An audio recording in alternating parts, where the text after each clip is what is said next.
All right, guys, to wrap up this first section of Greek mythology, classical mythology, I just want to give you some gods, some minor gods that might just be useful to know. We hit all the main ones. Now we're going to run through some of the quick hitters here, just so you know these characters that are in the background. So, first one, Hebe. I always think of her as like Hebe Gibi. Juventus is her Roman name. She is another child of Zeus and Hera, and she's like their normal kid. Okay, she is born. She's this beautiful woman. She's got giant wings, and they enslave her. Okay, she becomes a cupbearer of the gods until eventually Hercules becomes a god, and there's like some bad blood between Hercules and Hera. So we'll talk about that when we get to the Hercules story. And so to make up for that, Hera gives Hebe again, so just treating her like property to Hercules as like a peace offering, and then she loses her job, so she can't like work for them anymore because she's married to Hercules. And I guess she just like hangs out with him now. So that's Juventus. Then Iris is the messenger of specifically Hera. Okay, so if you've read Percy Jackson, in that story, she's like the rainbow god, and you like flip a coin into her. She delivers messages for everybody. In mythology, she actually works specifically just for Hera, and she's like a shapeshifter. Okay, the reason she's a shapeshifter is she's actually kind of terrifying looking. Her sisters are the Harpies, and so at least she has that going for her, but she doesn't eat human flesh like they do. But she's like this giant, kind of intimidating winged woman. Okay, and so she always has this staff and this pitcher of water that she carries around. And to deliver messages for Hera, she would actually take the form of someone familiar and then deliver the message in that form to like, give some credibility and then turn around and fly away. So for example, if Hera had a message for you, she might have Iris disguise herself as me. And so I would like come up to you and like, listen, I know I look like I'm Mr. Upchurch, but I'm actually not. I'm actually a large winged woman.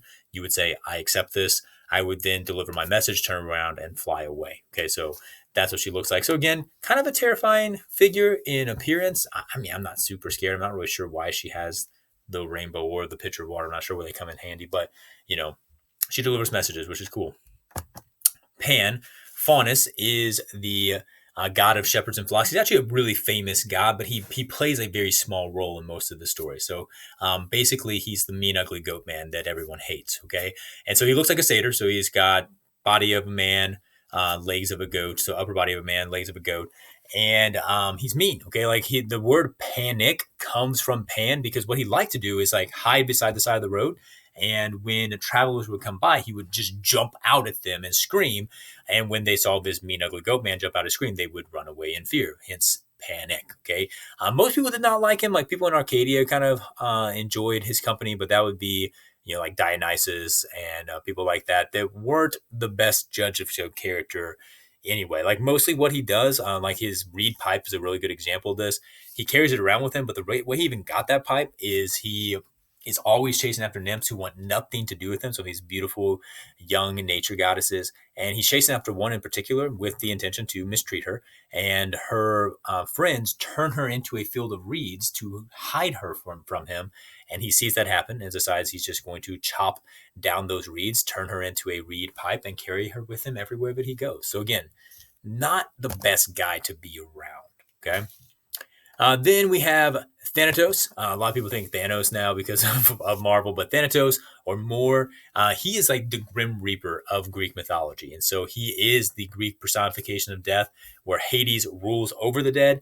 He is the one that actually brings the dead to the underworld like the Grim Reaper. But he's a good guy. He's a nice guy. Okay. He actually teams up with his brother Hypnos, so Sleep, his twin Hypnos, and he only brings people who die of natural causes. So his brother puts them to sleep. He then like takes them while they're sleeping to the underworld in a peaceful fashion. Now his sisters, Sakiris, they're the ones that take you if you die in war or you're ravaged by disease or some kind of like terrible way to die. But he's like, he's intimidating. He's got this like massive beard. Like check out that thing. This huge helmet, giant wings. He's always carrying like a big sword. But he's a good guy. And this picture, it looks like he also has like a very convenient backup camera eyeball in the back of his leg. So when he's dragging these dead bodies, he has something to tell him where to go.